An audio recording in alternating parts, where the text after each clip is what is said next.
if a person is doing what they're doing b'mezid. So do we say ba'ones gemir shia b'mezid lo gemir shia? Do we say the shear of shia is only for ones? But if a person is mezid, then they're chayiv instantaneously. O dilma b'fnim gemir shia lo shna ba'ones v'lo shna b'mezid. Or do we say that at the end of the day, the din of shia we'll say is bifnim, is on the inside of the Beis Hamikdash.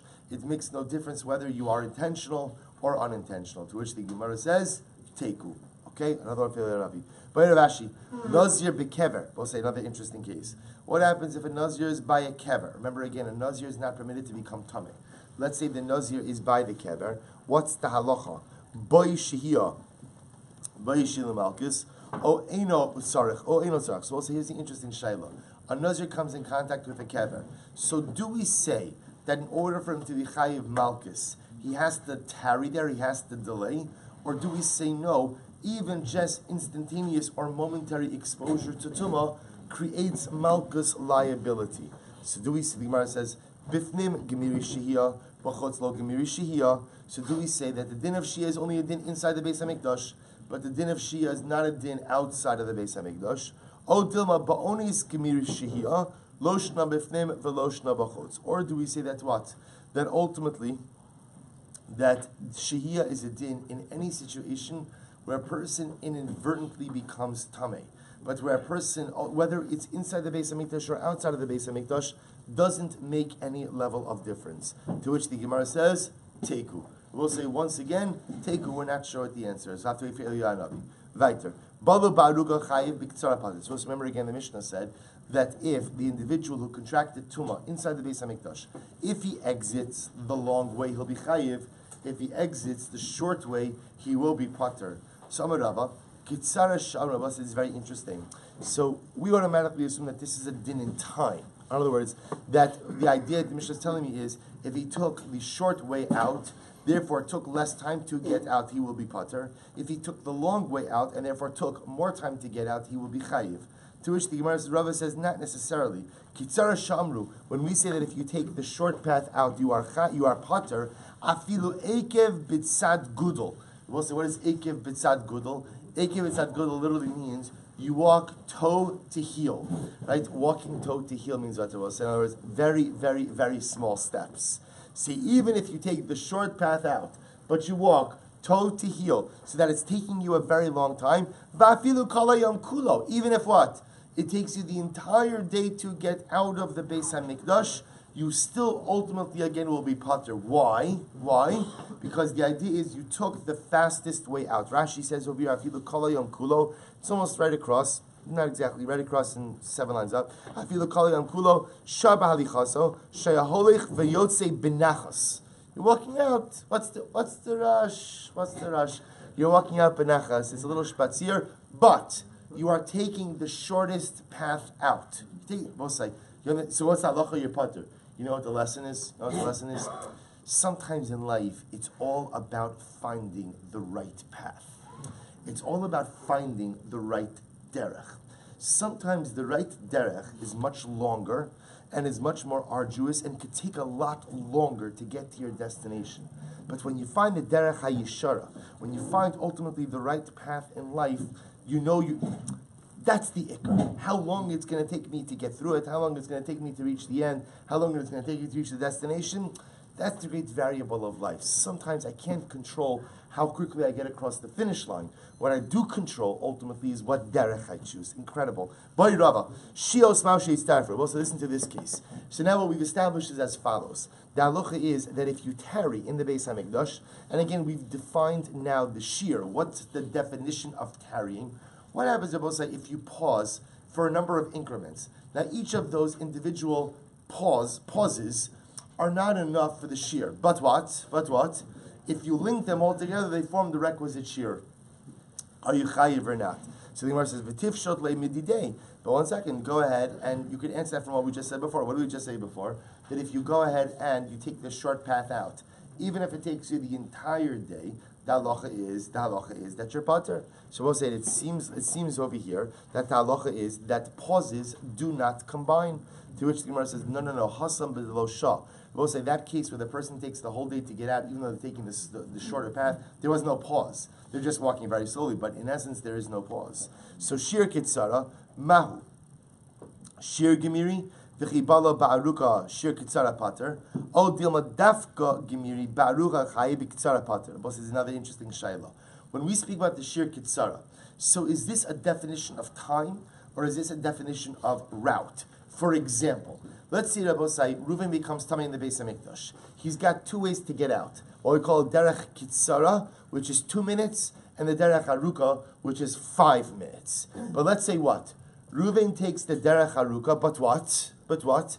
Happens to be that Reuven is also a long distance Tumah runner. So meaning Mamish, like he could do the Derech Haruka in 2 minutes. So meaning he could do the long path in the same amount of time that it takes him. So he takes the Derech Haruka, but he does it in the amount of time that it would have taken someone to go and do the Derech Kitzara. So is he chayiv or not? Fundamental shayla. Amrle, what's wrong? What? Yo, you voted. The table, okay. Table 1 has decided on this. We'll see in Yirz Hashem what the resolution is. Amrle, lo nitna arucha lidachos etzlo. So we'll say to which the Gemara essentially answers, the halacha is, this is not a din in timing, this is a din in the path. The idea is, the obligation is upon the individual, becomes tamei, to take the shortest route out of the Beis HaMikdash. The fact that he took the long route at the same pace as the shorter route, first of all, both say so ignores one basic yesod, which is what? Remember, you could run the longer route in a shorter amount of time, but you're still covering a longer amount of distance. So the Gemara understands over here that as much as we're making this about time, it's not just about time, it's also about distance. And therefore, even if Reuven could cover the longer route and the amount of time that it would take a normal person to take the shorter route, he's still chayiv. If he takes the longer route, he must go ahead and take the shorter route. Table 1? Very good. Baruch Hashem. Excellent. Good. Fantastic.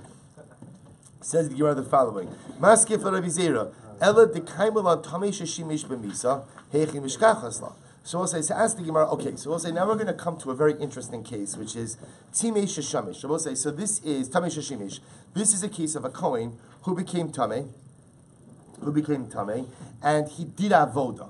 So the halacha is, if a Kohen is Tamei and does Avoda, he's Chayiv Misa. Look at Rashi for just a moment. Rashi says over here, Heichi Mishkachas La, it's the second wide line in Rashi. Heichi Mishkachas La, De'in Bakaris al Karchach Benitma Ba'azaru, Mishkachas La, Di Benitma B'chutz V'nichnas, Ichayiv Lechkaris B'chnisasa. So listen to this. So the case over here of a Kohen Sheshimesh, Kohen who does the Avoda being Chayiv Kares, now we'll say must be a case of a Kohen who becomes Tamei inside the Beis HaMikdash and still does Avoda. So he's Tamei, he contracts Tumah inside the Beis HaMikdash, does Avoda, he's going to go ahead and be Chayiv Kares. Gemara says, well, what's the case? It's actually very interesting. Idelo Shah, if he didn't tarry, because Gemara will say, what we've now seen is, we always thought that just being Tamei inside the Beis HaMikdash makes you chayiv. Now, but we understand that's unreasonable. Because if I contract tumah inside the Beis HaMikdash, let's say it was an accident, there was circumstances beyond my control, I need a window to get out. You can't make me instantaneously chayiv. I need a window to get out. So therefore, I will say the kohen becomes tamei, and he does avoda, still does avoda, he's chayiv kares. So what's the case? So the Gemara says, idelo shah, if he didn't tarry, hechi avid avoda. Then I will say, first of all, he wouldn't be chayiv. He said also he couldn't do avoda. Remember again, by definition, to do the avoda means he must have tarried. Shah, if he tarried, bar karisu. So we'll say, if he tarried, even if he didn't do avoda, then what? He's chayiv also. In other words, what's the case? What's the case of a tamei kohen who does avoda in the Beis HaMikdash who is chayiv kares? Meaning, what it sounds like is he's chayiv kares for doing the avoda. But 1 second, if he didn't tarry, then what? He's not chayiv anyway because he's only chayiv if you tarry. And if he tarried, then what? He's chayiv because he tarried in a state of tumah, which means that his chayiv is independent of the fact that he did avoda. His chayiv is that he tarried. So what's the case of a tamei kohen who did avoda who's chayiv kares because of the avoda? It's incredible. So the Gemara says the following: what's the case? Oh, so if you say that the definition of tarrying is a quantifiable time amount. So let's say for argument's sake it's 2 minutes. It's 2 minutes. Oh, then I could see what's the case. The case will say, so why is it 2 minutes? Because let's say we're Mishayr, that the amount of time it takes to get out of the Beis HaMikdash on the shortest route is 2 minutes. This Kohen happens to be a very fast guy. He only needs 1 minute to get out. And what does he use the other minute for? Avoda. Avoda. So then I can understand where you could have a case of ultimately again a Tamei Kohen who does the Avodah is Chayiv Kares on the base.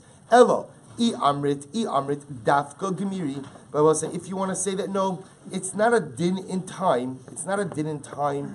Ultimately, again, it's the din in the path. Then ultimately, heichi mishkachosla. So you will say, so if you see the only way to come up with this case, the Gemara feels, is if you tell me that ultimately Shia is a particular time, and now again the Kohen is exceptionally fast, so the Maisi is able to recapture some of that time that other people would have used to traverse the distance. He doesn't need that, but he could use that time ultimately for Avodah. But if you hold, look at Rashi, Tap Rashi on Yuzayim Abeis, Ela Iyar Medavka Gemiri, Shokidei Ishtachavia, Chayiv. So we'll say, if you say Chayiv, Afili Yotzla B'Ktsar B'Merutza and Chayiv B'Shiyaso, but if you say that at the end of the day, Rabbosai, that it's a din in the path, ultimately again, it's not a din in the amount of time, then by definition, how is he going to be Chayiv? Rabbi says, my kusha, I don't understand why that's such a question. The case could come up as follows. The Kohen is taking the short path out, and Rabbi say, what does he do? He overturns one of the pieces of sacrificial meat with a fork. So we'll say, so remember again, what he's doing over here is there's certain meat that has to be burned on the Mizbeach.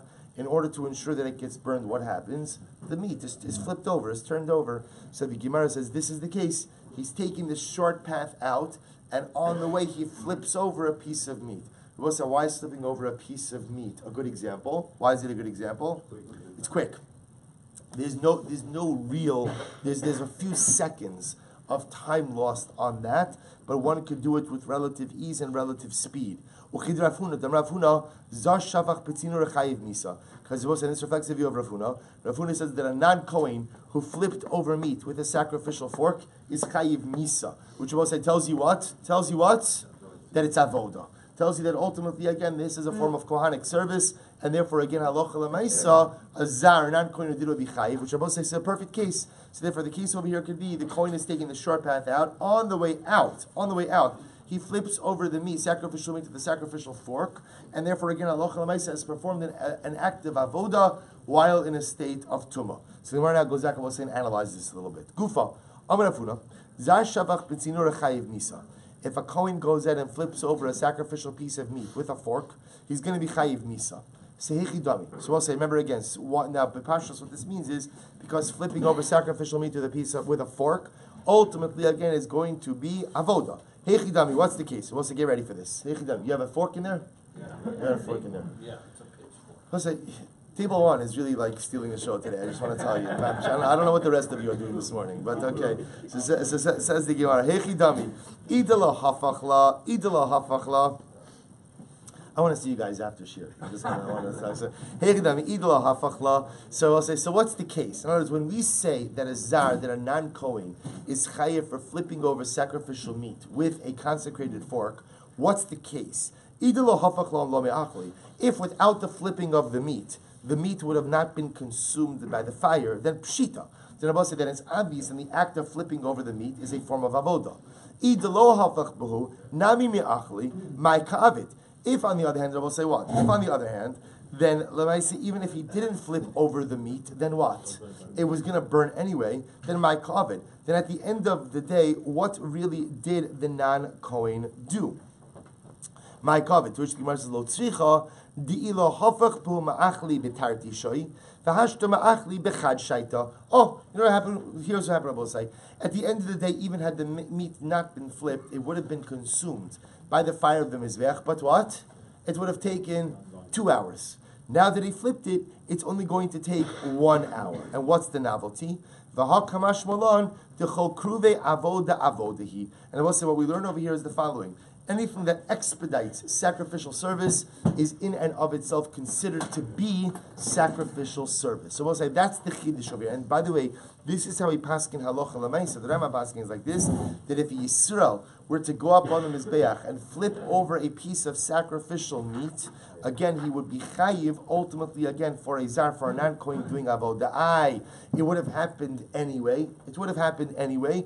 That is true. But anything that expedites avodah is a form of avodah in and of itself. Incredible. I'm going to Moshe. Moshe says the following.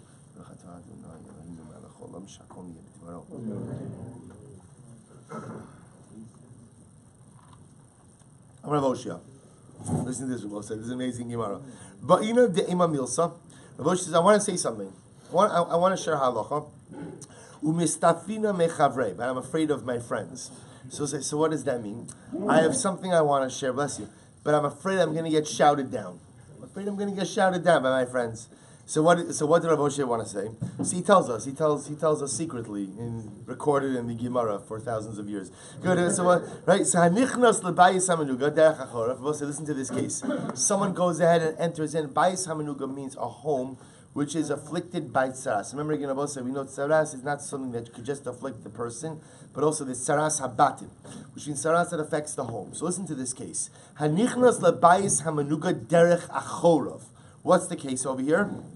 A person walks into an afflicted home, but they walk in backwards. Afilu kulo chutz mechotmo, even if everything except my nose is in the home. In other words, my nose is protruding out of the home. But at the end of the day, the rest of me is inside the house. So what's talacha? Tahor. Now, what's interesting about this? Dichsiv. Now, what ultimately is Rav Moshe trying to say? Dichsiv v'haba el habayis. Because Rav Moshe, when the Torah speaks about somebody walking into a bayis hamenuga, to an afflicted home, the Torah uses lashon of v'haba el habayis. V'haba, Rav Moshe understands to mean what? Derech bia asra Torah. So what does the Torah prohibit? Entry in the normative fashion. You're only chayiv for entering into a bayis hamenuga if you enter in a normative fashion. But if you enter in a non-normative fashion, which is what? I walk in backwards, even if almost my entire body is in the home. Halach l'mais Rav Moshe posits, that I will not be chayiv, I won't become tamei. So the Gemara says, "Umistafina mechavrei." And what am I afraid about from my friends? Because they're going to yell at me, "Iachi kulonami." If that's the case, who cares if his nose is protruding or not? Even if his whole if it's a din, if you're telling me that it's a din, that what? That it's a normative fashion of entry, then even if my whole body's in the house, even if I'm 15 steps into the house, the ikar over here is that I'm walking in backwards, which is a non-normative form of entry. If that's the case, then I should be pater. To which the Gemara says, Amar Rava says, no, I'll tell you why you can't say that. Because kulo lo gara mikelim shebabayis. Because once you're in the home in its entirety, then ultimately, again, you're no different than the utensils which are in the home. What does the pasuk say about the utensils which are in the home? The chsiv v'lo yitameis kol asher babayis. So here's what's interesting. There's apparently two different forms of tumah that can be contracted. There's a tumah through entry, and then there's a tumah through being under the roof of the home. So the idea is I'm only chayiv tumah for entry, if I enter in a normative way, and therefore again, as long as there's some part of my body that is protruding outside of the home, therefore again, I won't contract tumah. Once my whole body is fully in the home, then again, I'm no different than anything else which exists under the roof of the home, at which point again, it doesn't matter how I got there. What matters is what? That I'm in there. And therefore, again, halacha l'maisa, I will become tamei as a result. So the Gemara goes back to time. So I'll say once we discuss this, meaning once we discuss what we'll call non-normative entries or non-normative usages of spaces, so the Gemara says something amazing. We have rice that supports this. Gagin halalu. We'll say these rooftops. Now, what rooftops are we referring to? Take a look at Rashi. Gagin halalu sheba'azara. This is talking about the rooftops in the courtyard of the Beis Hamikdash. So the rooftops in the courtyard of the Beis Hamikdash, ein ochlin sham kadshe kadoshim. Now we'll say you can't eat consecrated items on the rooftop. Ve'ein shochtin sham kadshim kalim, and you can't go ahead and shecht there. Also remember, kadshe kadoshim, kadshim kalim are just different levels of carbonic sanctity. So look at Rashi for just a moment. In Ochlin Sham Kodshe Kadoshim, Hane'achal Mifnim Na'kelayim. So we'll say anything that's supposed to be consumed inside of the curtains of the Beis Hamikdash cannot be eaten on the rooftops. Dikasavar Gagin Va'alios Lo Niskachu. Because we'll say this particular opinion holds that the rooftops and the elevated areas of the Beis Hamikdash do not have Kiddushas HaMikdash. Elo Haritzpa V'ha'avir Ad Hagag. So we'll say this actually is the subject of a fundamental machlokas. But for our purposes right now, what this price is teaching me is the following. The Kiddusha of the Beis HaMikdash applies to what, Rabosai? Applies to the ground and applies to the airspace up until the rooftops. The rooftops themselves were not consecrated with Beis HaMikdash sanctity. As a result, you cannot eat your karbanos on the rooftops. You can't eat your karbanos on the rooftops. Fine. And similarly, similarly, if a person who is tamei entered into the Beis Hamikdash by way of the rooftops, he's potter. Why is that? Why is that? Shnei Emar Ve'ala Mikdash lo savo. Because the pasuk says, that a person ultimately again who is tamei may not enter into the mikdash. So we'll say same idea. What word do you see over here? Lo savo. We'll say this is why this is here. This is here because of Roshia statement. Roshia said that a person who enters into a home afflicted with saras, but enters what? Enters how? In a non-normative entry fashion. Enters backwards. What's the halacha? What's the halacha? He's right. He's tahor. He doesn't become tamei as long as his full body is not entering into the home. So to again, said this price picks up on this same idea that since the rooftops were not consecrated, if a person who's tamei enters into the Beis Hamikdash by way of the rooftops, he will not be chayiv. Why? Because the pasuk says ve'ala mikdash lo savo. The pasuk says if you're tamei, you may not come to the Beis Hamikdash.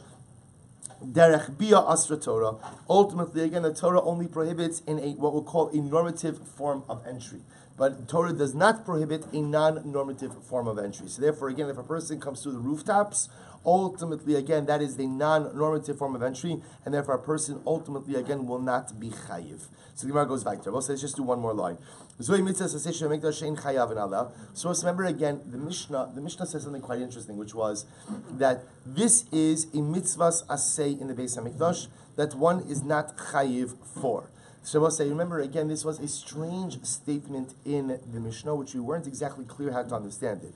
The good news is the Gemara asks it, Heicha kai de ka'amar zohi. So where exactly is this Mishnah? Meaning, it sounds like the Mishnah is picking up on an already started conversation from somewhere else. So where is this conversation from? Hasam kai. To which the Gemara says, our Mishnah is actually picking up from a conversation in Maseches Hariyos. What was the conversation? Ein chayovin alasei va'alosasei shebemikdash. We'll say this is referring to, and we'll get into more of this in tomorrow's daf, that I will say this is referring to that if the Beis HaMikdash goes ahead and issues an erroneous ruling. So there's a special carbon that the Beis HaMikdash, that the Beis Din is obligated to go ahead and bring if they go ahead and they issue an erroneous ruling. The Gemara Maseches Hariyos says that they are not chayiv if they issued an erroneous ruling concerning an asay or a lo sa'asay, which governs Tumah in the Beis HaMikdash. Similarly, ve'ein mebi'in asham talui al asay. Furthermore, again, this is talking about individuals.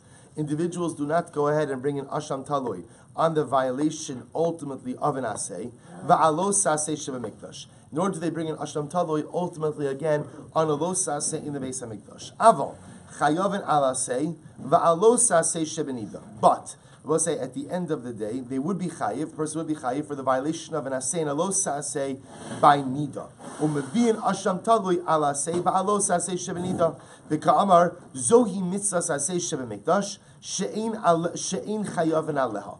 Ultimately, again, the Gemara says, well, so this is really just restating the Mishnah, just now tying it back to the Gemara Maseches Hariyos. And therefore, again, the Gemara says, this is an example of a mitzvah in the Beis HaMikdash, or as well say, so if the Beis Din offers an erroneous ruling regarding an asay or a lo sasay, regarding Tumah in the Beis HaMikdash, there is no special par that they would normally bring for delivering erroneous rulings.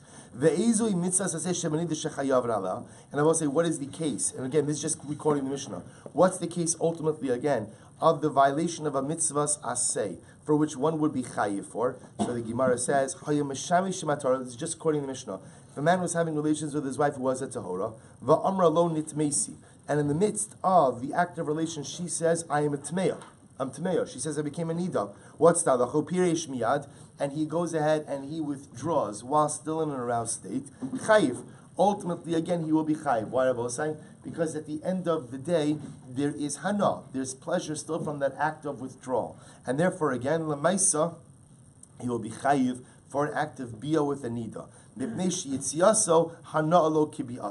Because the act of withdrawal while still aroused ultimately again gives him hana, just like the actual act of relations itself. And therefore again, we'll say, although his intention was to cease the act of bia, but because that occurred in a way that ultimately caused additional hana, therefore he'll be chayiv ultimately again. What he'll be chayiv we'll discuss, but he'll be chayiv ultimately again for relations with the nida. Right? So we'll stop over here. And Meretz Hashem will share with you a short idea on the parasha.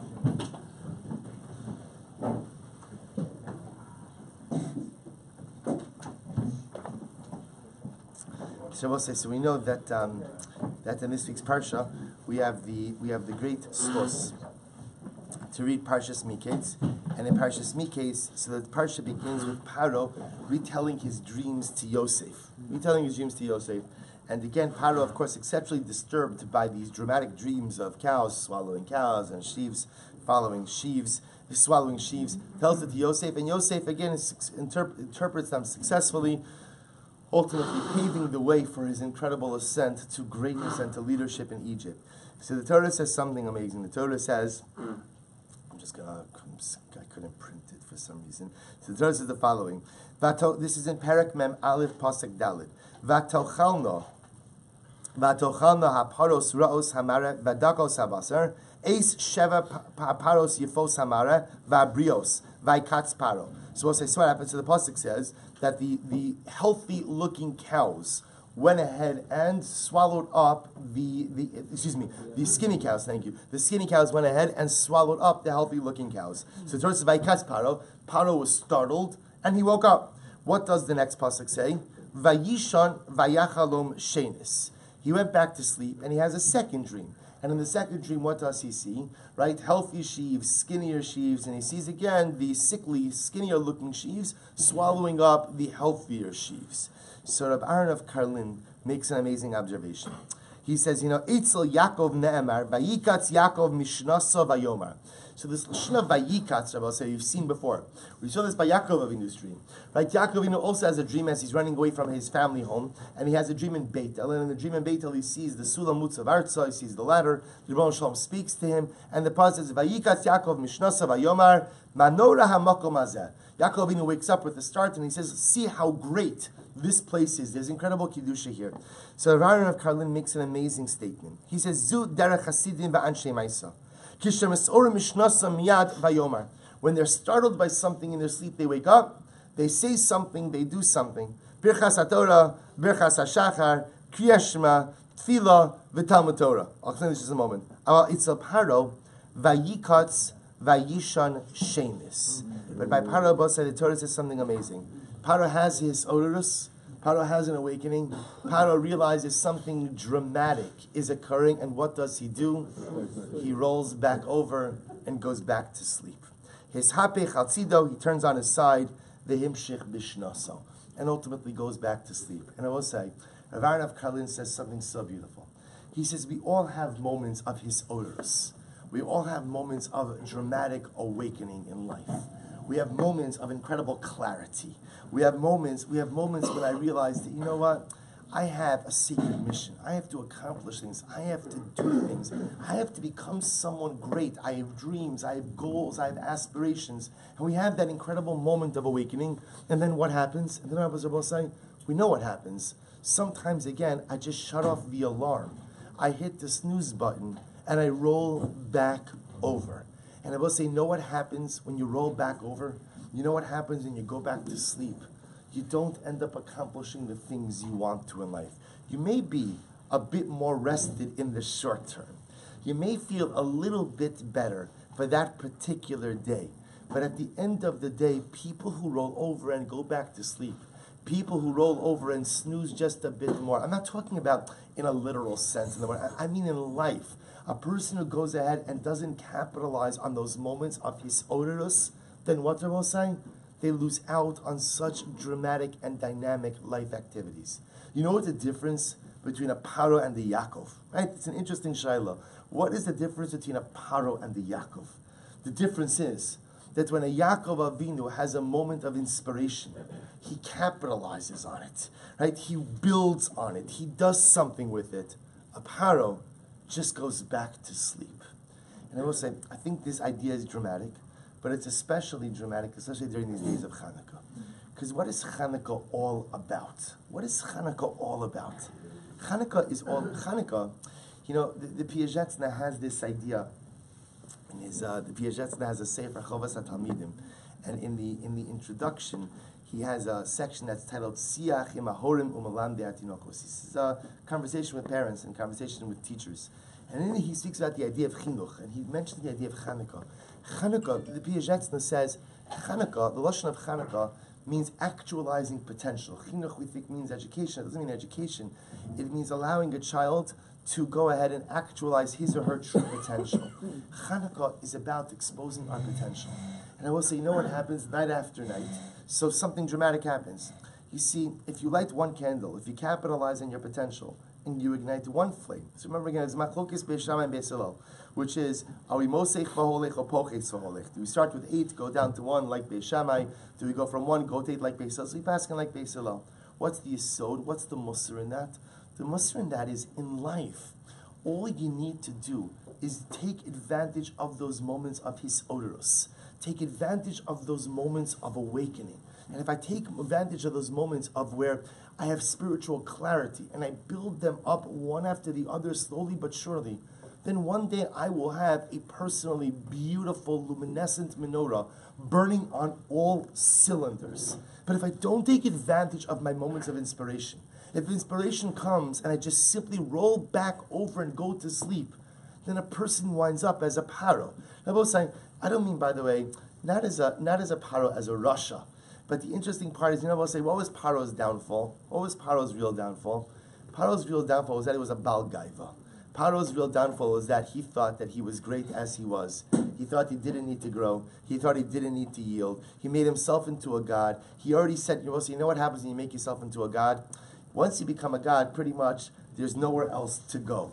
Right? Meaning once you've reached God status, kind of you've hit that glass ceiling in life. What are you supposed to do after you become a God? So when you make yourself a God, by definition what you do is you take away any motivation for self-improvement, any motivation ultimately, again, to become something bigger and better. When you go ahead and you have moments of inspiration and you just roll over and go back to sleep, you plateau in life, you flatline in life, and you don't get anywhere. But say the goal is to be like a Yaakov Avinu. We all have those moments of inspiration. But say, I guarantee you, each and every one of us, as we stood by the menorah, and the great part is, Baruch Hashem, we've only had 3 nights of Hanukkah. Baruch Hashem, there's still more, there's plenty more to come. And every night as you stand before the menorah, it's a moment of inspiration. And I will say, if it's not inspirational yet, you need to make it inspirational. The goal is not to light your menorah and then go back to do whatever you want. The goal is sing a little bit before you light your menorah, sing a little bit after you light your menorah. Same as Mashiach Chanukas Havayis LeDavid, Yoshev V'Seiser Elyon. There are beautiful L'Shem Yichuds to go ahead and say before Lakas menorah. Speak with your wife, speak with your children. Stare into the candles. These are moments of his odorous. This is Chanukah. The koach that exists in this world, I will say, is beyond comprehension. The Sfas Emes, with this I'll end. The Sfas Emes says, my Chanukah. Gemara says, my Chanukah. I will say, so the Sfas Emes, I mentioned this in one of the Shurim this week. The Sfas Emes mentions, he says that, if you look at the Gemara Masechah Shabbos that discusses Chanukah, the order is a little bit strange. Because the Gemara speaks out all of the halachas of Chanukah, and then says, my Chanukah. What is Chanukah? Then it goes into the story. And the Sfas Emes says the order is very strange. It should say what? It should say my Chanukah first, talk about the story, and then go through the halachas. But the Sfas Emes says something amazing. He says that what Chazal are saying is something much more profound. Chazal are saying, they're giving you all of the details of Chanukah, and I know the halachas, and I know the story, and I'm still left with one simple question, which is, my Chanukah. What is the profundity of these days? Wherein lies the greatness of Hanukkah, because you see, my friends, as strange as it sounds, the Kedusha that exists in this world during these days is beyond comprehension, is beyond explanation. Even Chazal are rendered speechless. My Hanukkah. I will say, these are days of Hisodorus. These are days of awakening. These are days where profound cathartic change is possible. I don't care how cynical you are, or how jaded you are, or how much you think you know. And you know, clinical tests have shown the more you think you know, the more truly ignorant you are. I will say, these are days of Hisodorus. These are days of awakening. These are days when we could make and remake and rededicate ourselves. If you could take a Beis HaMikdash, which was defiled in every single way imaginable by the Greeks, and you could rededicate that, and you could make that space holy again. Imagine what we could do with ourselves. Imagine what we could do with our neshamas. Imagine what we could do with our lives. But it only requires of us one thing. Don't fall back asleep. This odorous is here. But if you turn over, then you're a paro. Excuse me. If you turn over, right? If you turn over, then you're not going to become anything in life. Then you're going to plateau, you're going to flatline, and you're just going to coast. You're just going to coast in the same mediocrity in which so many of us live our lives. But if during these days, we take this Oros of Hanukkah, and we do something with it, Vayikatz, I wake up, I say, Manora hamakom hazeh. Look how great this is. Look how incredible the makom, this space, the kedusha of this time is. The Rambo said, there is no telling what we can do. There is no telling what we could become. There is no telling what we could accomplish. We should be zochem Yetz Hashem, that as we stand before the Neros, and we have that moment of vayikatz, of awakening, to the light we could bring in ourselves, to the light we could bring into our world, to the light we could bring into our lives. We should be zocha, ultimately again, to make the decision, not just to wake up, but we should be zochem Yetz Hashem to make the more important decision, to stay awake. Shabbos. Manora.